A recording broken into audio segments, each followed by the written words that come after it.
Chicken വിഭവങ്ങളുടെ സുരക്ഷിതത്വം ഉറപ്പാക്കാനായി സംസ്ഥാന വ്യാപകമായി ഭക്ഷ്യസുരക്ഷാ വകുപ്പിന്റെ നേതൃത്വത്തിൽ ഭക്ഷ്യസുരക്ഷാ പരിശോധനകൾ നടത്തി. ആരോഗ്യവകുപ്പ് മന്ത്രി വീണ ജോർജാണ് ഇക്കാര്യം അറിയിച്ചത്. ചിക്കൻ വിഭവങ്ങളിൽ അളവിൽ കൂടുതൽ കൃത്രിമ നിറങ്ങൾ ചേർക്കുന്നുവെന്ന പരാതിയെ തുടർന്നാണ് വ്യാപക പരിശോധന നടത്തിയത്. വ്യാപാര സ്ഥാപനങ്ങളിൽ പരിശോധനകൾ നടത്തിയത് കൃത്രിമ നിറങ്ങൾ ചേർത്തതായി കണ്ടെത്തി. സംസ്ഥാന സർക്കാർ രൂപീകരിച്ച സ്പെഷ്യൽ ടാസ്ക് ഫോഴ്സിന്റെ നേതൃത്വത്തിലാണ് പരിശോധനകൾ നടത്തിയത്. ന്യൂ ഇയർ വിപണികളിലുള്ള പരിശോധന ശക്തമായി തുടരുമെന്ന് മന്ത്രി വ്യക്തമാക്കി.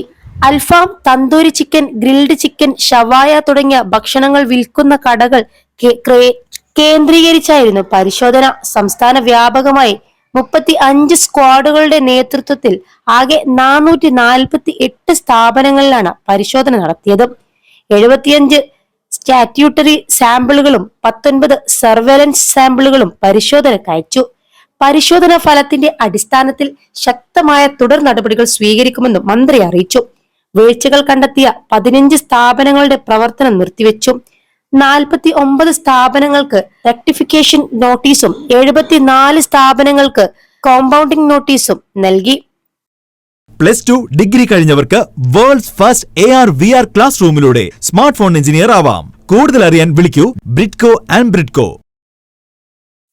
ദക്ഷിണ മധ്യമേഖലകളിലെ പരിശോധനകൾക്ക് സ്പെഷ്യൽ ടാസ്ക് ഫോഴ്സ് അംഗങ്ങളായ ഭക്ഷ്യസുരക്ഷ ജോയിന്റ് കമ്മീഷണർ ജേക്കബ് തോമസ്, ഭക്ഷ്യസുരക്ഷ ഡെപ്യൂട്ടി കമ്മീഷണർ അജി എസ് എന്നിവരും ഉത്തരമേഖലയിലെ പരിശോധനക്ക് സ്പെഷ്യൽ ടാസ്ക് ഫോഴ്സ് അംഗങ്ങളായ ഭക്ഷ്യസുരക്ഷ അസിസ്റ്റന്റ് കമ്മീഷണർ സക്കീർ ഹുസൈൻ, ഭക്ഷ്യസുരക്ഷ ഓഫീസർ ജോസഫ് കുര്യാക്കോസ് എന്നിവരും നേതൃത്വം നൽകി. ഇതുകൂടാതെ ക്രിസ്മസ് പുതുവത്സര സീസണിൽ വിതരണം നടത്തുന്ന ഭക്ഷ്യവസ്തുക്കളുടെ ഗുണനിലവാരം ഉറപ്പുവരുത്തുന്നതിനായുള്ള സ്പെഷ്യൽ സ്ക്വാഡിന്റെ പരിശോധനകളും നടന്നുവരുന്നു.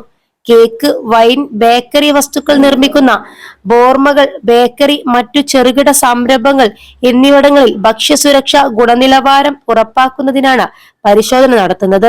കൂടാതെ ഈ സീസണിൽ ഏറ്റവും കൂടുതൽ വിറ്റഴിക്കുന്ന മത്സ്യ മാംസ ഉൽപ്പന്നങ്ങളുടെ വിപണന കേന്ദ്രങ്ങളിലും പരിശോധന നടന്നു വരുന്നുണ്ട്.